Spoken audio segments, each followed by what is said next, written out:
Yashodanandana Braja Janaranjana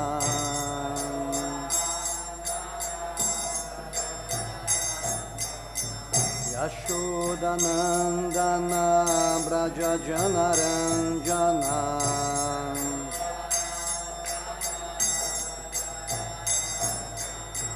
Yamuna Tira Vanachari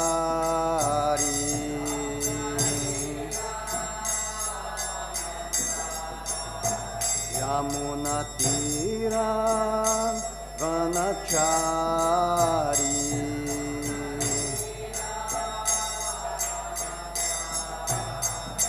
Jaya Radha Madhava Kunja Bihari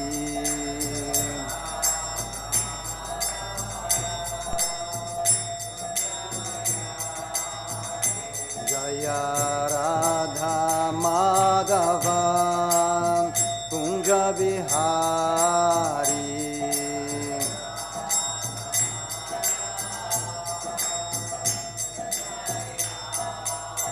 Jaya Radha Madhava Radha Madhava Radhe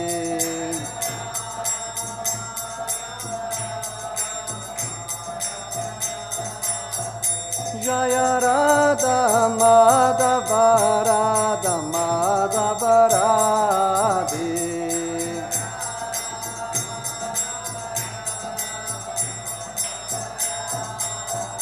Jaya Panchatattva Jaya Panchatattva Panchatattva Jaya Panchatattva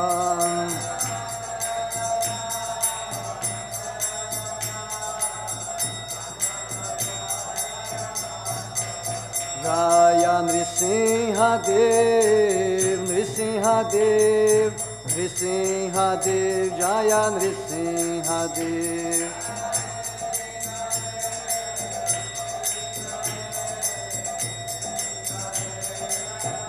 Nitai Gora Haribo, Haribo, Haribo, Nitai Gora Haribo.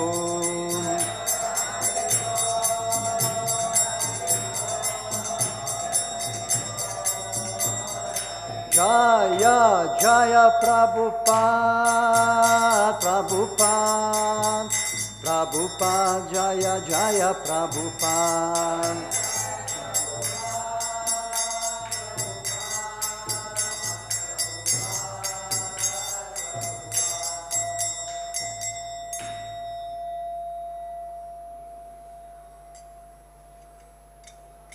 Jai Om Vishnupada Paramahansa Parivrajacharya Stotarashata Shri Śrīmad, His Divine Grace A.C. Bhaktivedanta Swami Śrīla Prabhupada Ki, Ananta Koti Vaishnava Vrinda Ki, Grantaraj Śrīmad-Bhāgavatam Ki, Gaura Premanandi.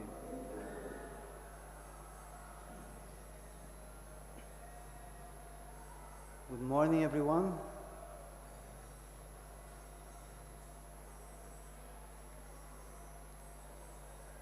Happy to be back in Mayapur after more than 10 years. Can you hear me clearly? The sound of the mic sounds a little bit, some sound in the... Hare Krishna. Hare Krishna. How is it now? Is it okay? Yeah? Okay. Can you hear Prabhu from there? Okay. So, as I was saying, very happy to be back in Mayapur after 10 years. And thank you very much for the invitation to speak Śrīmad-Bhāgavatam. My name is Gurusevananda Das from Brazil. So we are reading Śrīmad-Bhāgavatam, Canto 2, Chapter 9, Text 37. Please repeat.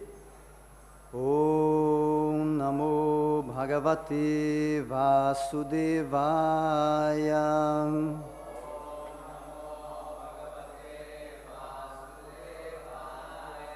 Om Namo Bhagavate Vasudevaya.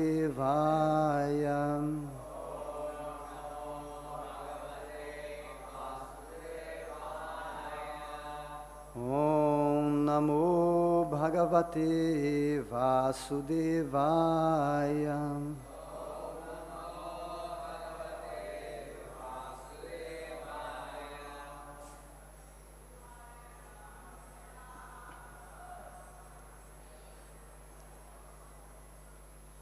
Please repeat. Etan matam samātiṣṭha. Parameṇa samādhinā. Bhavān kalpa-vikalpeṣu.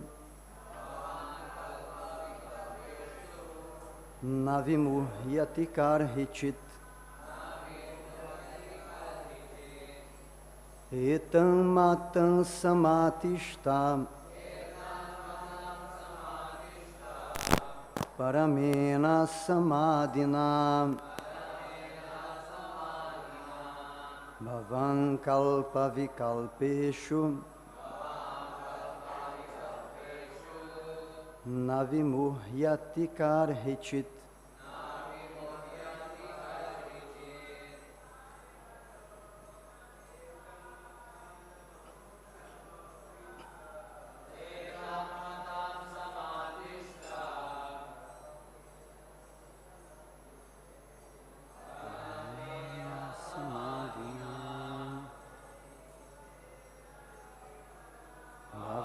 Kalpa-vikalpeṣu.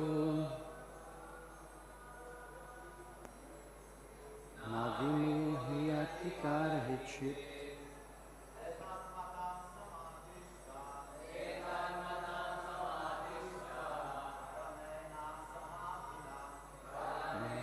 Samādhinā.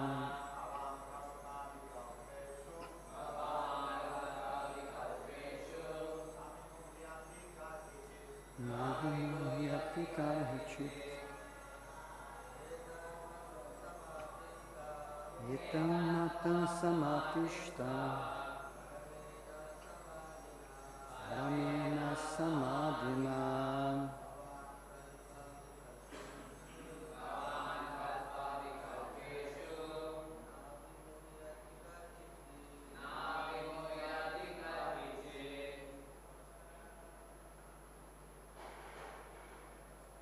Okay, so etan matam samātiṣṭha. Parameṇa samādhinā. Bhavān kalpa-vikalpeṣu. Na vimuhyati karhicit. Etan matam samātiṣṭha. Parameṇa samādhinā. Bhavān kalpa-vikalpeṣu. Vimuhyati karhicit. Translation. O Brahma, just follow this conclusion by fixed concentration of mind, and no pride will disturb you, neither in the partial nor in the final devastation. Please repeat. O Brahma, just follow this conclusion. By fixed concentration of mind, and no pride will disturb you, neither in the partial nor in the final devastation.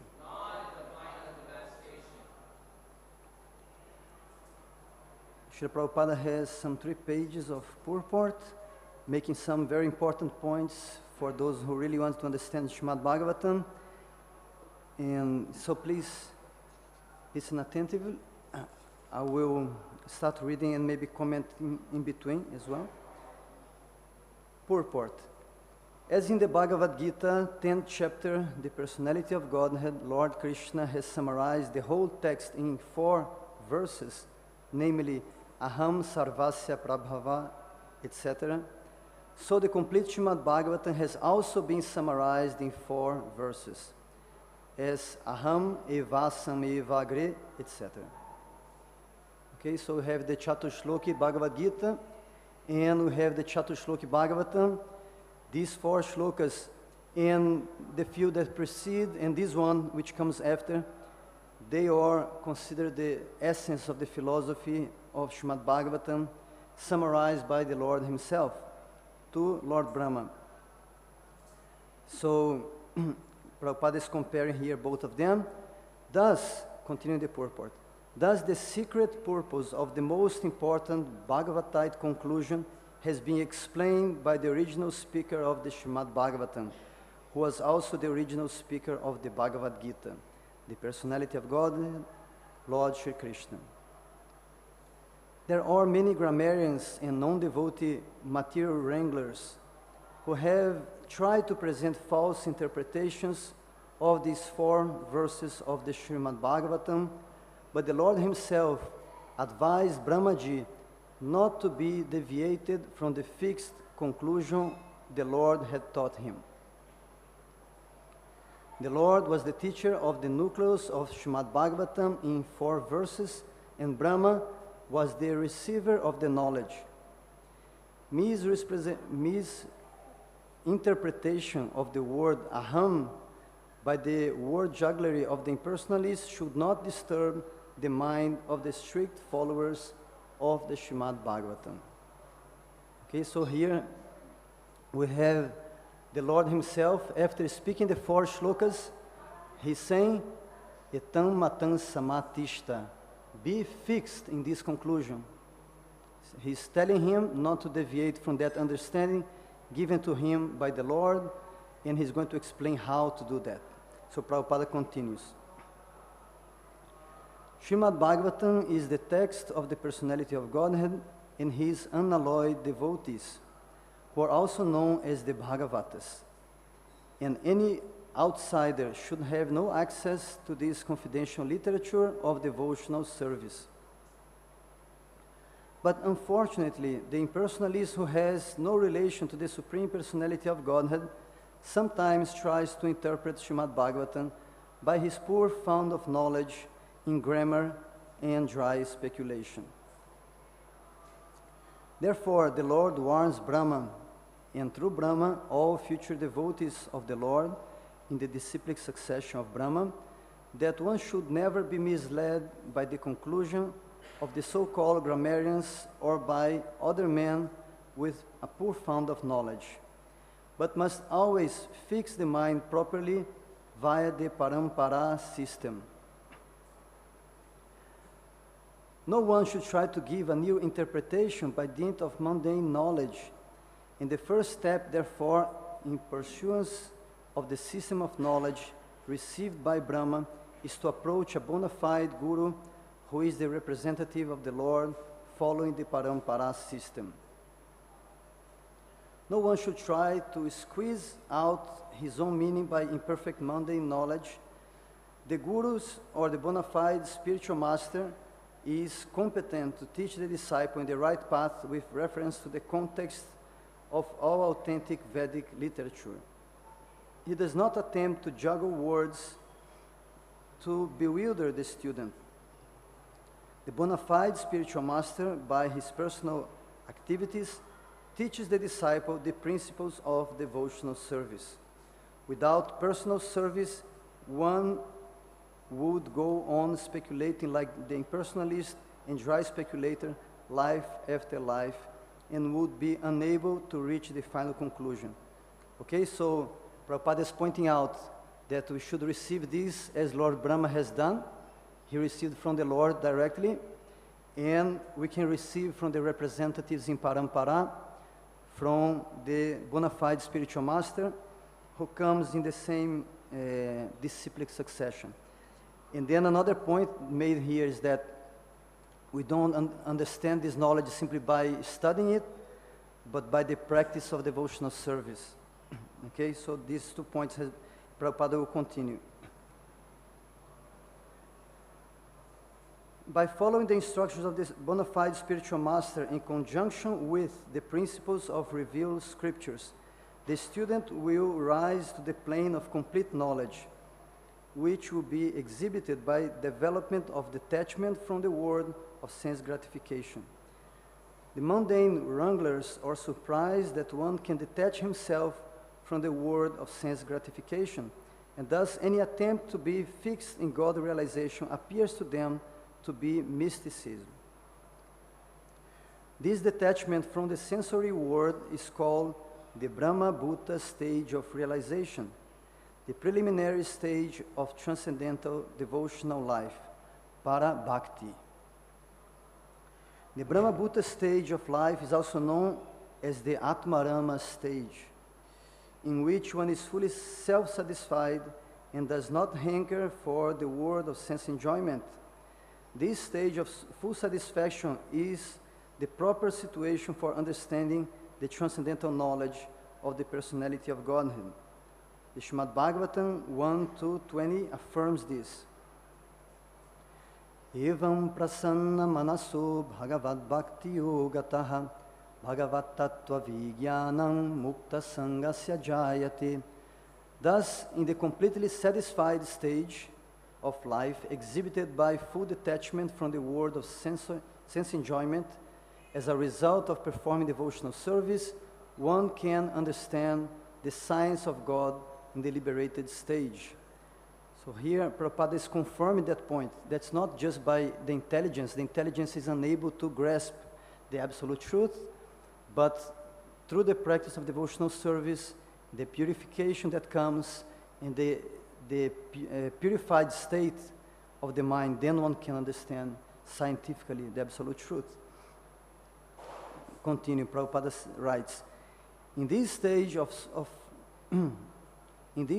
full satisfaction and detachment from the sensory world, one can know the mystery of the science of God with all its confidential intricacies, and not by grammar or academic speculation. Because Brahma qualified himself for such reception, the Lord was pleased to disclose the purpose of Śrīmad-Bhāgavatam. This direct instruction by the Lord to any devotee who is detached from the world of sense gratification is possible, as stated in the Bhagavad-gītā.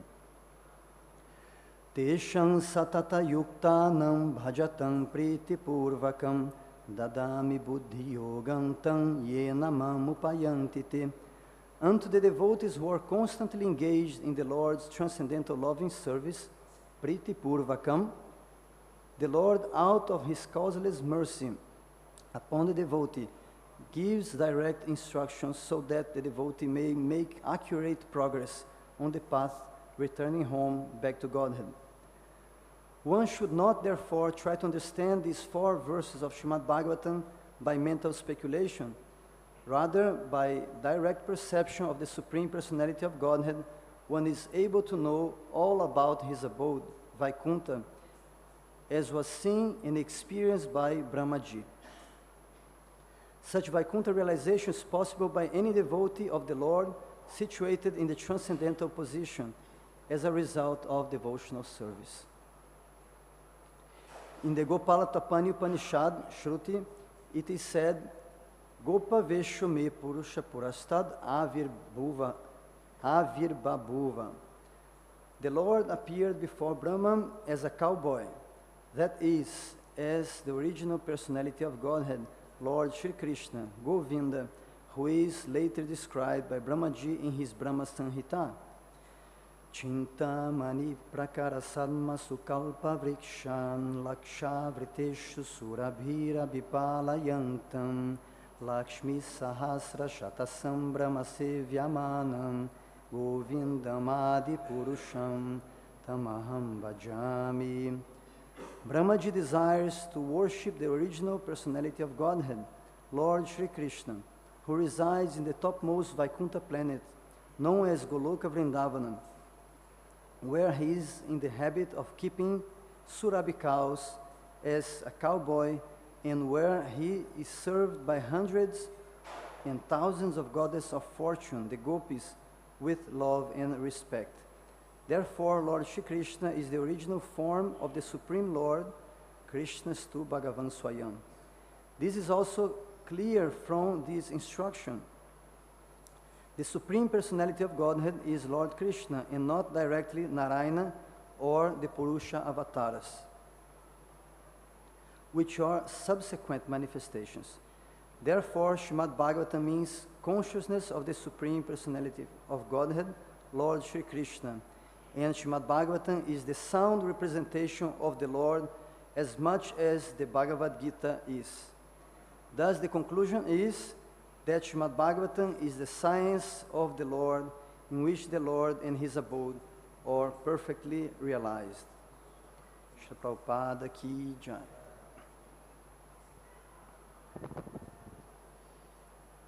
Om Ajnanatimirandhasya Jnananjana Shalakaya Chakshurum Militam Yena Tasmai Shri Gurave Namaha Mukhaṁ Karoti Vachalam Pangum Langhayate Girim Yat Kripatamaham Vande Shri Dinataranam Paramananda Madhavam Shri Chaitanya Ishvaram.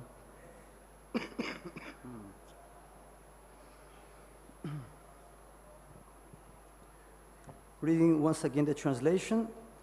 O Brahma, just follow this conclusion by fixed concentration of mind, and no pride will disturb you, neither in the partial nor in the final devastation. So here, the Lord has just instructed Brahma in the Chatushloki. Here we have the essence of all the Bhagavatam teachings. We have Sambandha, Abhideya, and Prayojana. Is the sound clear? Is everything okay? Sorry?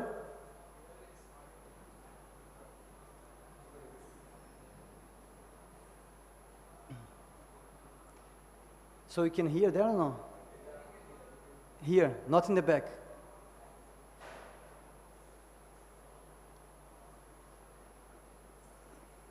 Yeah, okay, so Krishna just instructed Brahma,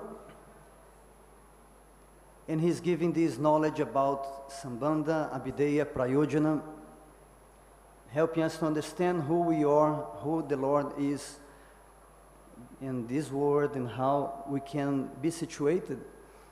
Also about the process of devotional service, the path through which you can approach the Lord, and also the ultimate goal. So in 4 shlokas, which have been given great attention by our acharyas, by Śrīla Prabhupada, we learn that this is the essence of the Bhagavatam teaching. And even though it's spoken in 4 shlokas, but it has a few shlokas before, and this is the final one in this section, okay? So, and the point made here is very important, because Krishna is saying that we cannot understand this knowledge of Śrīmad-Bhāgavatam simply through our intellect. The intelligence is limited. The intelligence is unable to comprise, to embrace the whole absolute truth. And that's not difficult to understand. The absolute truth is absolute, it's infinite, and we cannot use a limited brain with a limited intelligence. Even Lord Brahma has a limited intelligence. So we cannot understand in that way. This can only be understood in the way described here, parameṇa samādhinā. Parameṇa, by supreme samadhi, by the perfection of samadhi. So Krishna is telling Brahma not to be bewildered by different opinions, but to understand and be fixed in the conclusion explained by him through the highest type of samadhi. Okay, so this is the idea.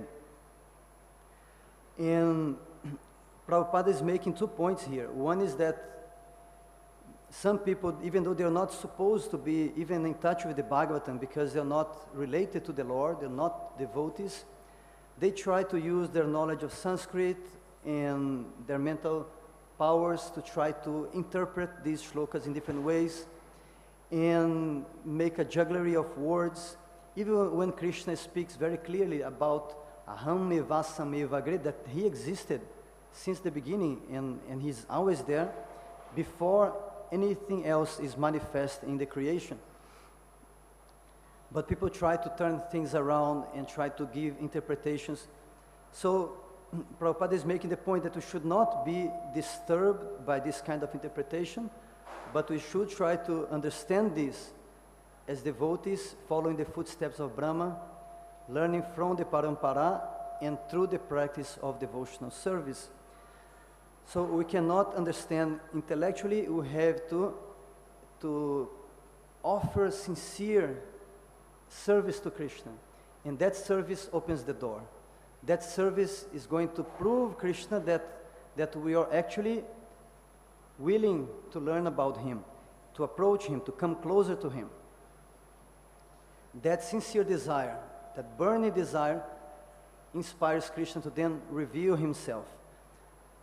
So Prabhupada quotes many verses here. One of them is very famous from the Bhagavad-gītā, that those who are serving Krishna with love, Krishna gives them the intelligence to come to him.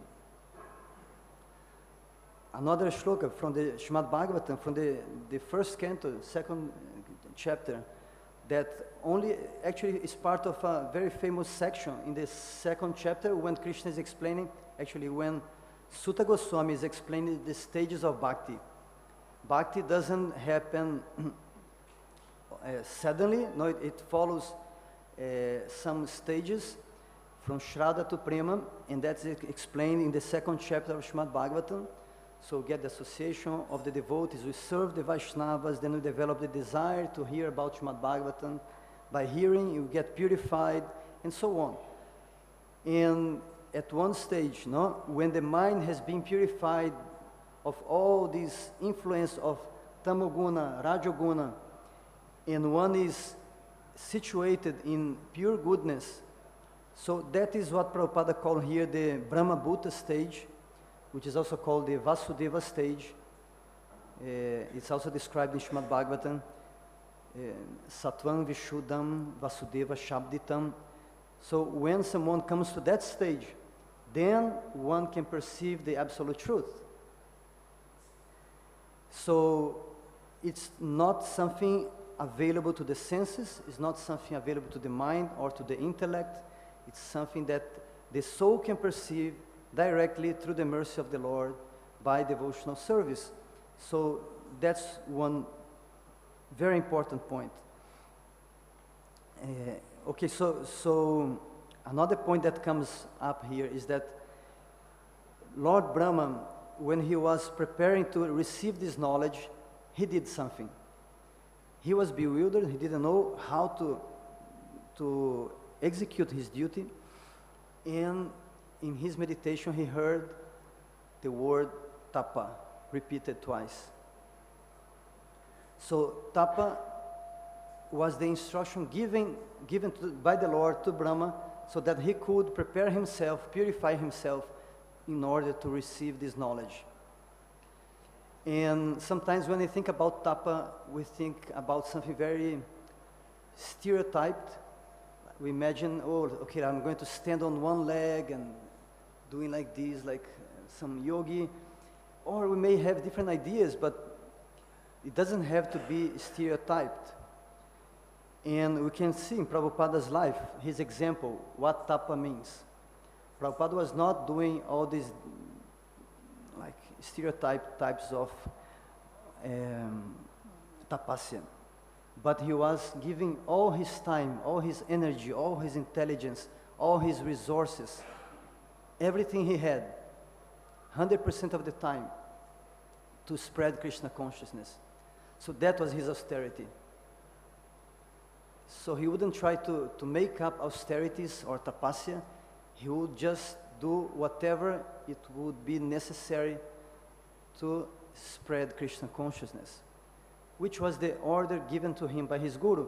So putting all his intelligence, all his energy, that was his tapasya. And tapas literally means something that hits you up. So it's not something that comes easy, it's something that one has to put effort.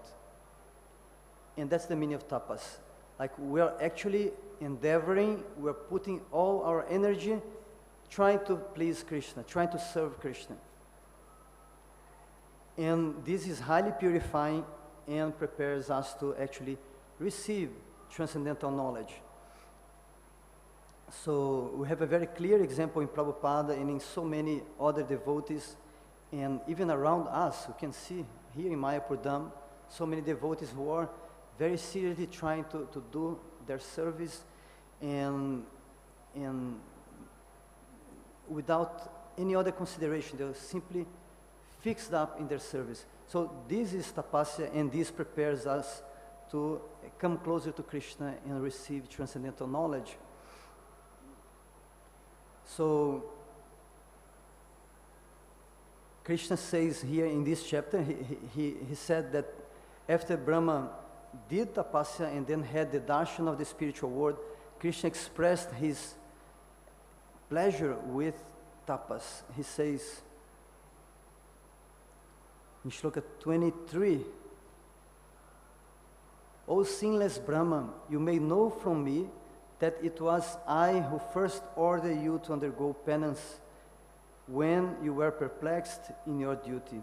Such penance is my heart and soul, and therefore penance and I are non-different. Okay, so Krishna really emphasizes, first he instructs Brahma to perform tapa, and then he says that this is what pleases me and satisfies, this is my heart. So, of course, he's not speaking here about any kind of tapasya, but about this endeavor to actually come closer to him. And of course, there are many, many levels of doing tapas. There are those who are not even aware of the personal aspect of God, and they're doing tapas. So for them, that will be a purificatory process, but will not reveal to them what Brahma has seen. They're not going to see Vaikuntha Loka, they're not going to see Krishna through that tapasya. But they may get purified. But if one does tapasya trying to please Krishna, that is very much, that brings great spiritual advancement. And then we see how devotees, they have done so much sacrifice to somehow try to serve Krishna, even without knowing much or without. So if we think about the beginning of ISKCON, how the devotees will do amazing things, no? Just to try to somehow please Prabhupada and spread Krishna consciousness. I am from Brazil, so I can think about how the movement started in Brazil.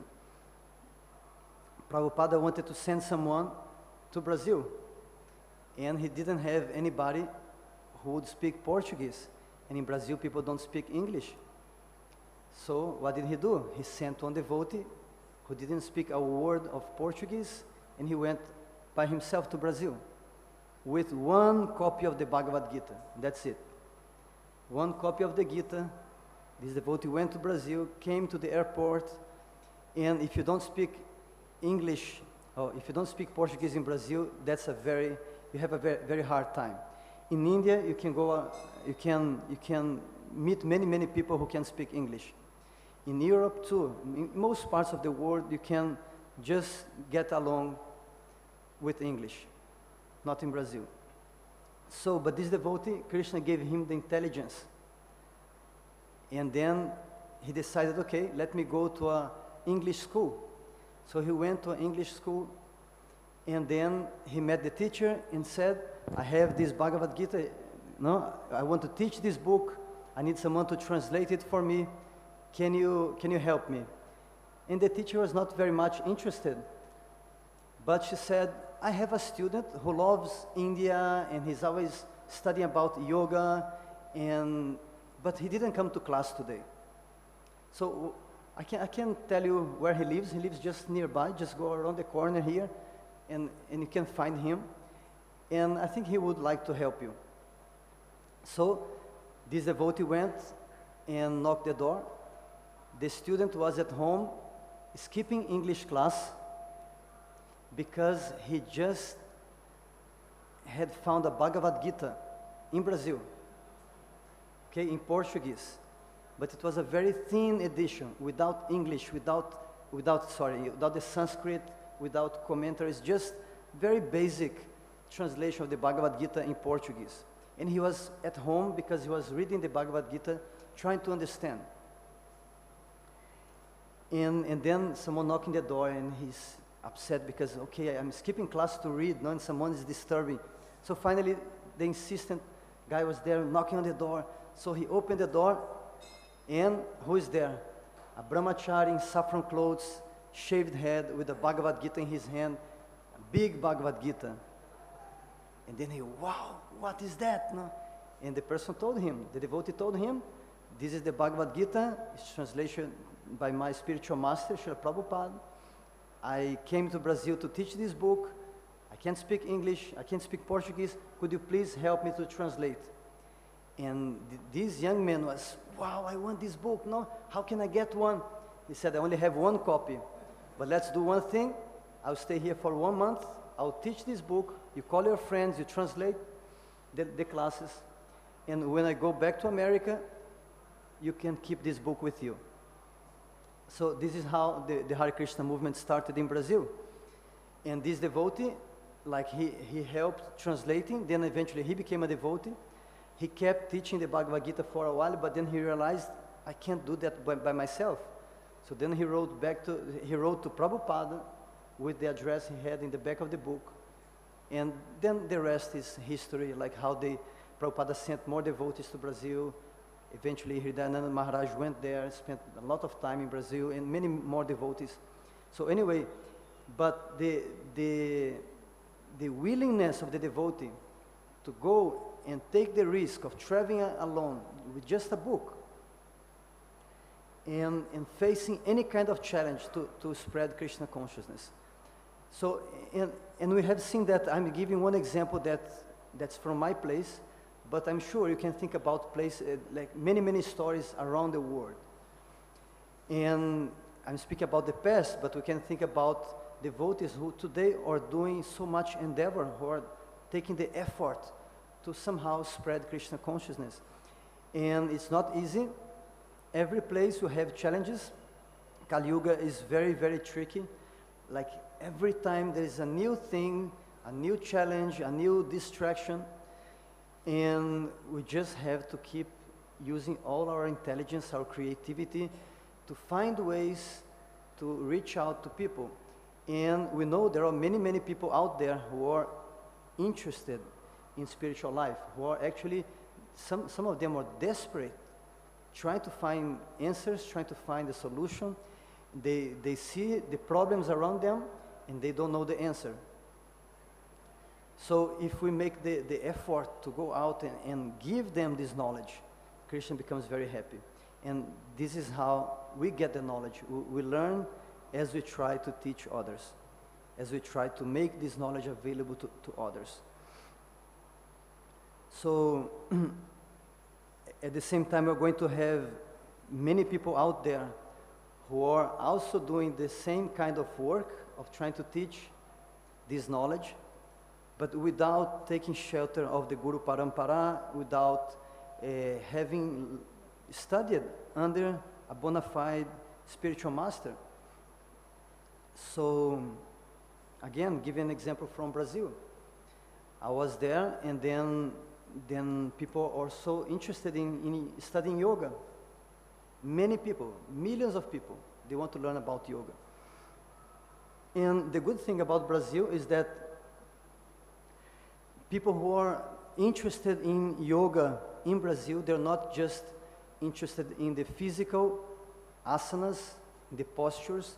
They're actually, in general, they are very open to the spiritual side of yoga. So they want to learn more about the tradition, they want to know more, they want to learn how to chant mantras, they want to learn the Yoga Sutras of Patanjali, they want to learn meditation, which is very different from other places, which are more secularized. Like I was in Canada for the past 5 years for a PhD. I was doing a PhD in religion. My topic was Kirtan. I was trying to show the importance of of the Kirtan movement in the West. So Krishna made that amazing arrangement that I was somehow allowed to study and to write about Kirtan and show how this is a movement that for the past 50 years has been changing the world. And my focus was mostly in North America, actually the whole of America, North and South America. So, but I was in Canada for these 5 years, and I could see that it's very difficult to speak to these people because they don't want to listen anything which is spiritual. So if you go to a yoga session, you cannot even chant a mantra. What to speak of speaking about Krishna or reading a verse from the Bhagavad-gītā. Very, very difficult. People, they're saying, no, we only want to do asana, only postural yoga, nothing else. Gymnastics, that's it. Don't bring any philosophy, any mantra, any spiritual thing from India. We don't want that. Now, then you go to Brazil and you recite a mantra, they want more mantras. Can you recite more mantras? Can you teach us how to recite this mantra? Can you talk about Krishna or Shiva or anyone? Can you teach us about the philosophy of yoga? So people, they ask for that, and that was very encouraging for me. And then they asked me, can you teach the Yoga Sutras? And I thought, my God, I never studied the Yoga Sutras. This is not something that I know. But they wanted, and I saw that these people, they really want to learn about yoga, so why not? This is a bona fide text, why not? So I took a few months to do a very in-depth study. I made my own translation, I studied the commentaries, and we have amazing commentaries there. And I was looking, okay, so this is actually a very important text. Patanjali is giving a text that in many ways reminds us of the Bhagavad-gītā, but he's more focused on one specific project, which is how to deal with the mind. Very similar to what we have in chapter 6 of the Gita. So he's not giving all that bhakti yoga, karma yoga, jnana yoga. No, he's only speaking about dhyana yoga. But it's a very thorough and very meticulous text dealing with how to control your mind. Yoga chitta vritti nirodha. So as I started teaching that in Brazil, I saw that other people, they're also teaching. But they're not actually concerned about the tradition. They say, okay, I'll teach you the Yoga Sutras in a new way. They love to do that, no? In a new way. Don't worry about tradition, don't worry about commentaries. Let's just look at the text and see what we can make up with of this text in our age. So they started teaching that. So there are a few people, not many people, but they try to explain yoga by denying some of the most important aspects of yoga. And they don't care about what Patanjali had to say, what the other acharyas had to say, what the tradition has to say. They just want to teach what they want. And so one example, there is one teacher in Brazil, she's teaching Advaita Vedanta in the line of Shankaracharya. Okay? So she takes that text and she says, okay, I'll teach you yoga. But she's not teaching yoga, she's teaching Advaita Vedanta using the Yoga Sutras for that sake. So whenever Patanjali speaks about anything that points to the soul and to the difference between the matter and spirit, or anything that goes against the understanding of Advaita Vedanta, should just say, okay, the sutra says this, but actually we should understand like that. So many people doing this kind of thing, of teaching in a way that does not consider the tradition. And then that was my motivation to actually put so much effort to try to understand and then explain in a way that respects the real teaching there. And the teaching, like nowadays for all of us who are trying to spread Krishna consciousness, I found that if you come with at least the ability to engage in a dialogue with these people who are interested in yoga, we're opening the door for teaching about Krishna in many places. Okay, so then you can show them that actually, look, the teaching here is that we can approach and achieve this perfection of samadhi through Ishvara Pranidhana. So Patanjali is teaching that, and he's saying 3 times the same point in one short text. So he's saying 3 times that Ishvara Pranidhanadva. First he says that you want to achieve samadhi, it's not easy. It takes a lot of effort. So we just spoke about tapas here. Doesn't happen by just relaxing and letting go. No. The perfection of samadhi, according to Patanjali, takes a lot of endeavor. So tapas is very much emphasized. But after he says that, yes, it's not easy, then he says, you have to put a lot of endeavor. And then he says, Ishvar Pranidhanadva. Besides the endeavor, there is another component. You have to surrender to the Lord. Take shelter of the Lord. So you see, just like we say in Damodara Lila that there are 2 fingers. One is that we have to work for Krishna. No, sorry, we have to endeavor in our devotional service, and then we have to get the blessings of Krishna. So the effort and the grace, side by side. Patanjali say the same thing. He's saying you have to endeavor for samadhi, but also you have to take shelter of the Lord and get His blessings. Then people say, no, this is, he says va. So he's only saying this is an option. But it's not. He's saying va in the sense that there is this and also there is that. There is the effort and there is the blessings, the taking shelter of the Lord. Then he continues, and beginning of the next chapter, he says there is the process of Kriya Yoga to get purified, just like it was explained here. We need to get purified so that you can understand this knowledge. So he says, before you can get to samadhi, you need to do Kriya Yoga and get purified. And he will teach, okay, tapas, swadhyaya, ishvara pranidhana. You do tapas, you recite the Vedas, study the Vedas, and you take shelter of the Lord. And then he speaks about the yamas and niyamas later on. He starts with ahimsa and he ends with Ishvara Pranidhana again.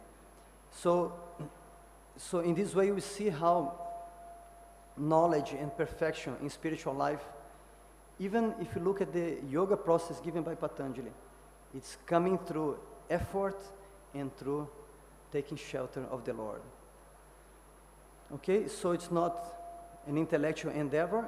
The process of yoga is about going beyond the mind, going beyond the intellect, and receiving knowledge coming from Krishna, which can only be understood through His grace.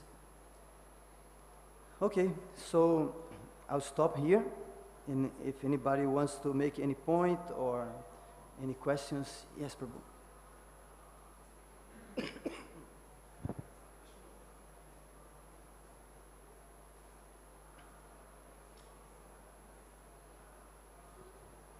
Hare Krishna Prabhuji, thank you for the nice class and for the nice realization, personal experiences.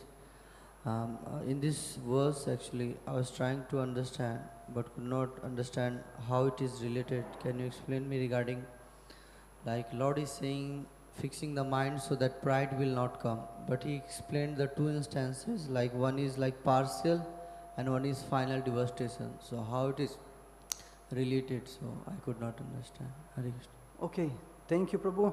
So here we have the word kalpa-vikalpeṣu. Because Brahma, he lives throughout a whole kalpa, and that kalpa has many vikalpas, or vice versa, like many small ages within a bigger age, right? So Lord Krishna is reassuring Brahma here, saying that you just fix your mind in samadhi, understand this knowledge that I gave you not through mental speculation but through samadhi. Sorry.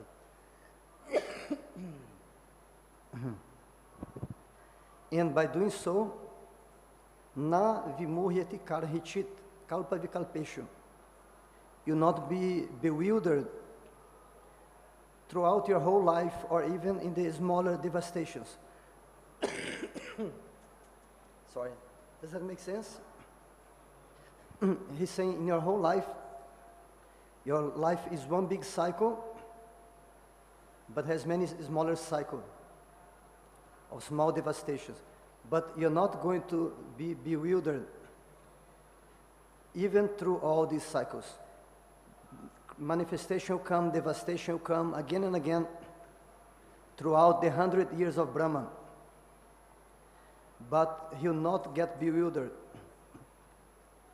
And because if he remains fixed in his samadhi, understanding the instructions of the Lord. So, the word pride, Prabhupada chose to translate vimuhyati as not disturbed by pride. Okay, so, but basically means you not be bewildered. Brahma, he's in the mode of passion, Rajoguna. He presides that mode, so he has the tendency of being proud, and then, so I guess in that context, Prabhupada is speak about not being overcome by pride. Okay? Does that make sense? You may go, refine your question if you want to. Because I could not understand. The thing is that devastation is happening, but how the pride? One sense in the pride, in the prayers, Brahmaji was praying that when I am doing this kind of creation, so I should not get pride, because he is kind of doing the work of like Lord, and how the devastation, how he will not be get pride, so could not make the relation, so that's what I was not able to understand. Okay, so how he's going to be protected from pride? So, I guess the point here is the purification that takes place before. So to receive this knowledge, Brahma had to first get purified through tapas. And that purification is like Sutta Goswami explained in the beginning of the Bhagavatam, that the devotee goes through a process of purification. And one only gets fixed up in devotional service after most of the impurities they have gone, right? How is that shloka? Nashta prayesha badreshu. When most of the abhadras, the impurities, the inauspicious things, when they go away, then one's bhakti becomes naishtiki, fixed. So here, the Lord is saying, etan matam samātiṣṭha. So he's already speaking of that stage in which Brahma was purified because of his tapas, and he was fixed in that stage, in samadhi, in the supreme type of samadhi. So he was already purified from Rajoguna and Tamoguna. That's why there's no space for pride. Okay, if one tries to understand this without getting the purification, the mode of passion will make a person proud. Okay? We also had a question. Who else?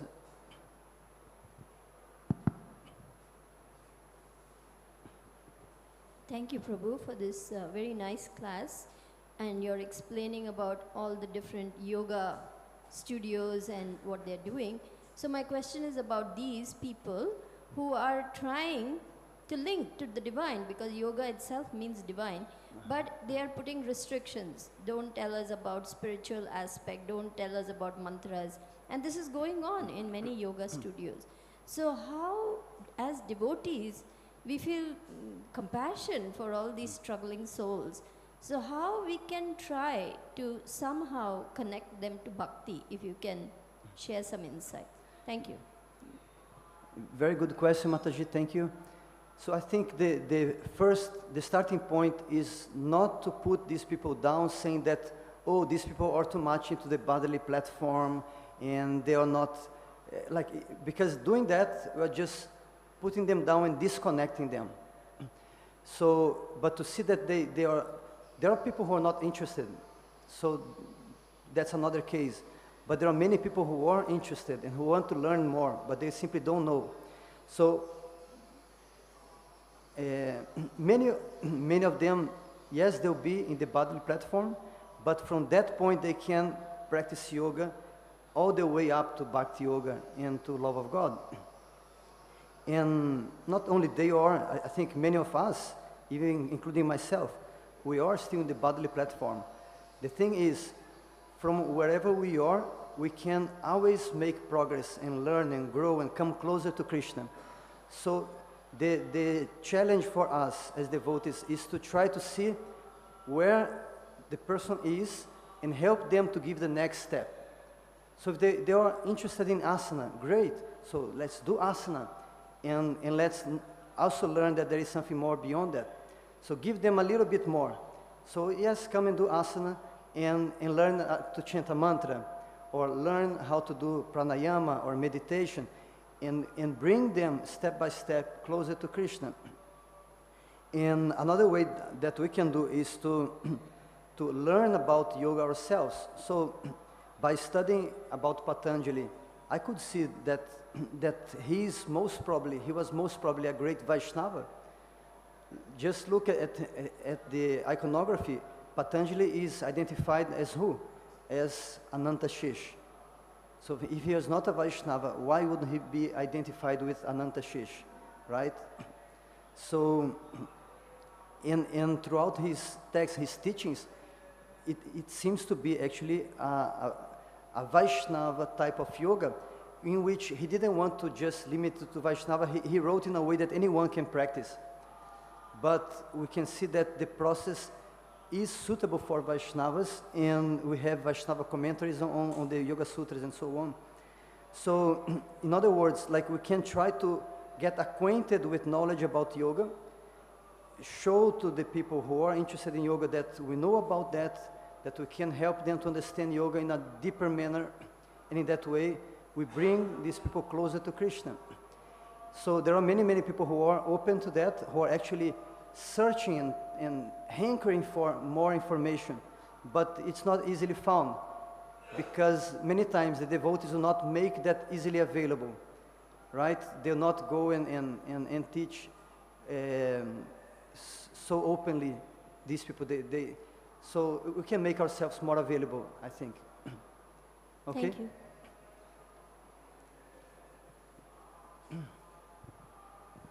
Any other question?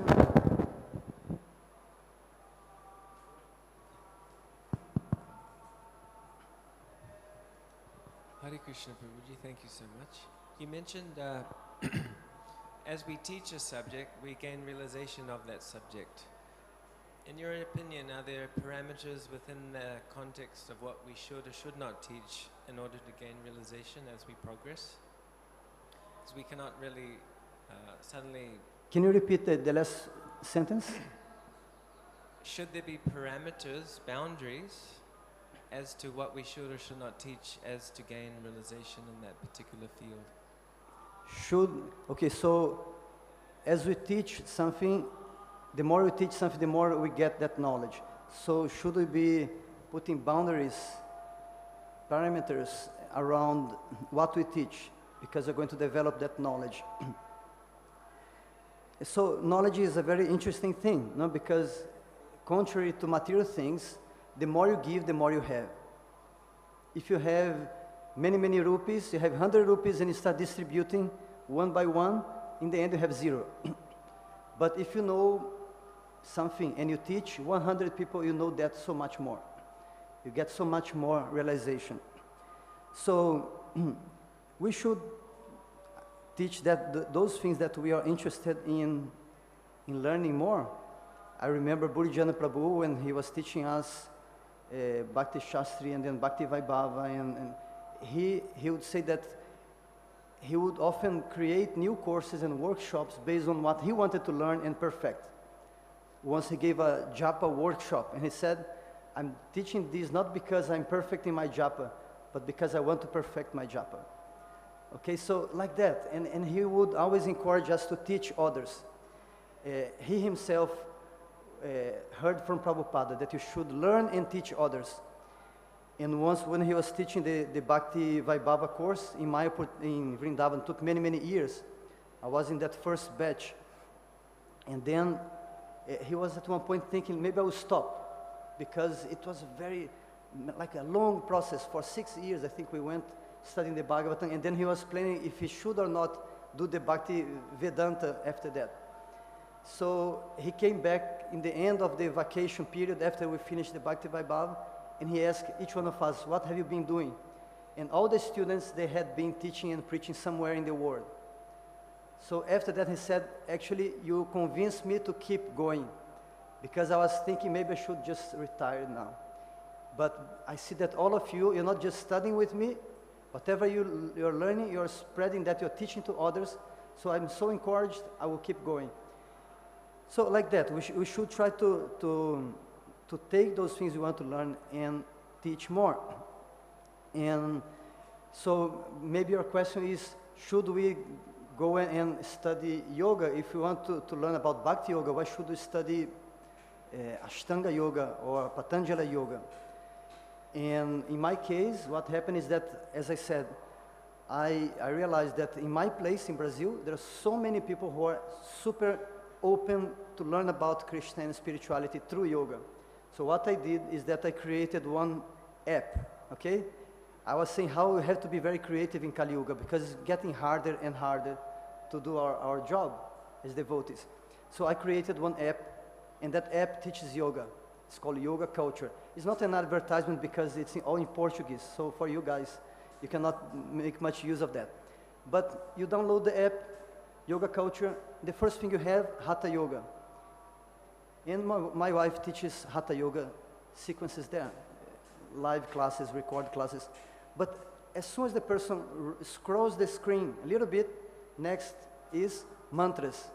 And then they have many mantras, Krishna mantras, Nrsimha mantras, all kinds of mantras. And also Ganesha mantra, Shiva mantra, of course, it's a yoga app. So, wow, there is more to yoga than just asana. There is mantra. I want to learn that. So then they can take a full course on mantra. That course will give them a lot of insight into Krishna consciousness. Then they scroll a little bit more, meditation. Many types of meditation, including meditation on Krishna and the Maha Mantra Hare Krishna, how to chant japa. Then they scroll a little bit more, and then what they find? Oh, Yoga Sutras, and Bhagavad-gītā, and Bhagavatam, Upadeshamrita, Brahma Samhita, many courses on different books. So what they have, what we have is that, okay, we give them, you want to do yoga? Yes, here it is, do yoga. And genuinely teaching Hatha Yoga and postures, not minimizing that, say, oh, this is Maya, this is bodily concept of life. No, okay. Many people are. I am in that concept, they are, fine. So start from here, but you can give another step, and another step, and another step. And in the end, they have an ocean of yoga, which culminates with knowledge about the Supreme Personality of Godhead. Okay, so yeah, in that way, we can teach, and anything we want to learn, we can teach. Like, of course, I'm not going to teach things that can be detrimental to our bhakti, but otherwise, anything will be positive. Okay, thank you very much.